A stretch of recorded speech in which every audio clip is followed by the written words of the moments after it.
So a few years ago, I heard an interesting rumor. Apparently, the head of a large pet food company would go into the annual shareholders meeting with a can of dog food, and he would eat the can of dog food. And this was his way of convincing them that if it was good enough for him, it was good enough for their pets. This strategy is now known as dog fooding, and it's a common strategy in the business world. It doesn't mean everyone goes in and eats dog food, but business people will use their own products to demonstrate that they feel that they're confident in them. Now, this is a widespread practice, but I think what's really interesting is when you find exceptions to this rule, when you find cases of businesses or people in businesses who don't use their own products. Turns out there's one industry where this happens in a common way, in a pretty regular way, and that is the screen-based tech industry. So in 2010, Steve Jobs, when he was releasing the iPad, described the iPad as a device that was extraordinary, the best browsing experience you ever had, way better than a laptop, way better than a smartphone. It's an incredible experience. Now, a couple of months later, he was approached by a journalist from the New York Times, and they had a long phone call. And at the end of the call, the journalist threw in a question that seemed like a sort of softball. He said to him, "Your kids must love the iPad." And there's an obvious answer to this, but what Jobs said really staggered the journalist. He was very surprised because he said, "They haven't used it. We limit how much technology our kids use at home." Now, this is a very common thing in the tech world. In fact, there's a school quite near Silicon Valley called the Waldorf School of the Peninsula, and they don't introduce screens until the 8th grade. Now, what's really interesting about the school is that 75% of the kids who go there have parents who are high-level Silicon Valley tech execs. So when I heard about this, I thought it was interesting and surprising, and it pushed me to consider what screens were doing to me and to my family and the people I loved and to people at large. And so for the last 5 years, as a professor of business and psychology, I've been studying the effect of screens on our lives. And I want to start by just focusing on how much time they take from us. And then we can talk about what that time looks like. So what I'm showing you here is the average 24-hour workday at 3 different points in history. 2007, 10 years ago, 2015, and then data that I collected actually only last week. And a lot of things haven't changed all that much. So we sleep roughly 7.5 to 8 hours a day. Some people say that's declined slightly, but it hasn't changed much. We work 8.5 to 9 hours a day. We engage in survival activities. These are things like eating and bathing and looking after kids, about 3 hours a day. And that leaves this white space. That's our personal time. That space is incredibly important to us. That's the space where we do things that make us individuals. That's where hobbies happen, where we have close relationships, where we really think about our lives, where we get creative, where we zoom back and try to work out whether our lives have been meaningful.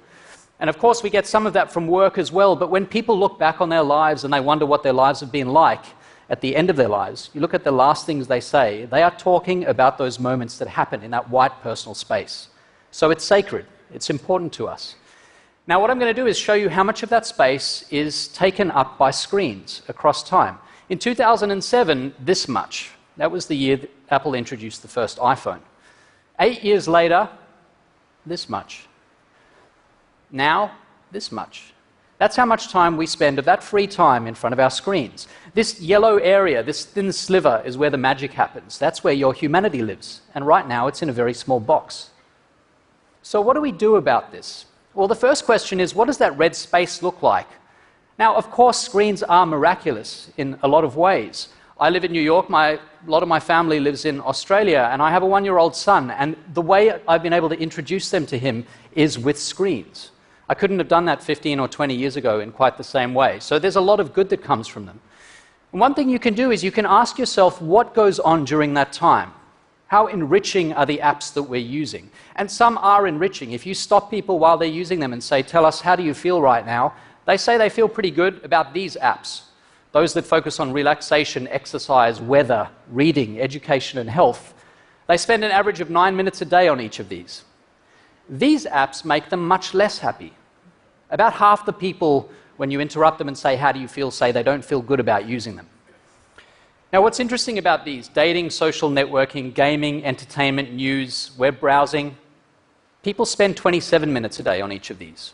We're spending 3 times longer on the apps that don't make us happy. That doesn't seem very wise.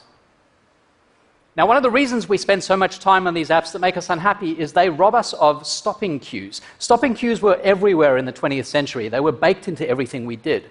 A stopping cue is basically a signal that it's time to move on, to do something new, to do something different. And think about newspapers. Eventually you get to the end, you fold the newspaper away, you put it aside. The same with magazines, books, you get to the end of a chapter, prompts you to consider whether you want to continue. You watched a show on TV, eventually the show would end and then you'd have a week until the next one came. So there were stopping cues everywhere. But the way we consume media today is such that there are no stopping cues. The newsfeed just rolls on and everything's bottomless. Twitter, Facebook, Instagram, email, text messaging, the news, and when you do check all sorts of other sources, you can just keep going on and on and on. So we can get a cue about what to do from Western Europe, where they seem to have a number of pretty good ideas in the workplace. Here's one example. This is a Dutch design firm. And what they've done is they've rigged the desks to the ceiling. And at 6 p.m. every day, it doesn't matter who you're emailing or what you're doing, the desks rise to the ceiling. 4 days a week, the space turns into a yoga studio. 1 day a week into a dance club. It's really up to you which ones you stick around for. But this is a great stopping rule, because it means that at the end of the day, everything stops. There's no way to work. At Daimler, the German car company, they've got another great strategy. When you go on vacation, instead of saying this person's on vacation, they'll get back to you eventually, they say this person's on vacation, so we've deleted your email. This person will never see the email you just sent. You can email back in a couple of weeks, or you can email someone else. And so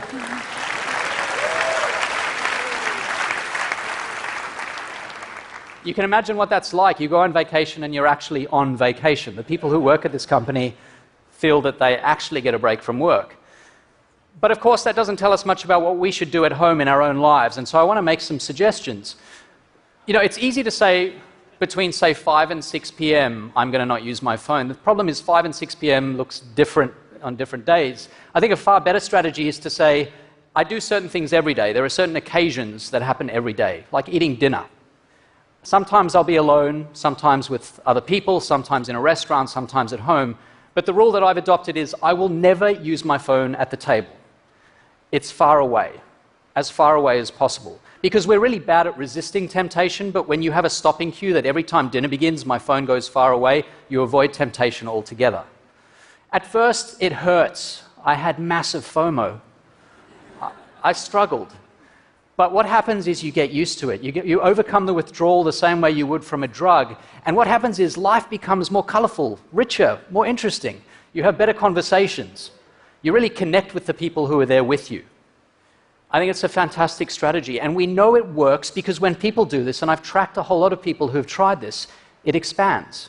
They feel so good about it that they start doing it for the first hour of the day in the morning. They start putting their phones on airplane mode on the weekend. That way, your phone remains a camera, but it's no longer a phone. It's a really powerful idea, and we know people feel much better about their lives when they do this. So what's the take-home here? You know, screens are miraculous. I've already said that, and I feel that it's true. But the way we use them is a lot like driving down a really fast, long road. And you're in a car where the accelerator is mashed to the floor. It's kind of hard to reach the brake pedal, and you've got a choice. You can either glide by past, say, the beautiful ocean scenes and take snaps out the window, and that's the easy thing to do.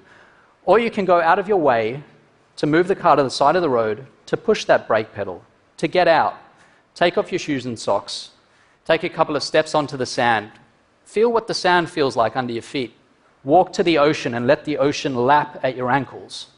Your life will be richer and more meaningful because you breathe in that experience and because you've left your phone in the car. Thank you.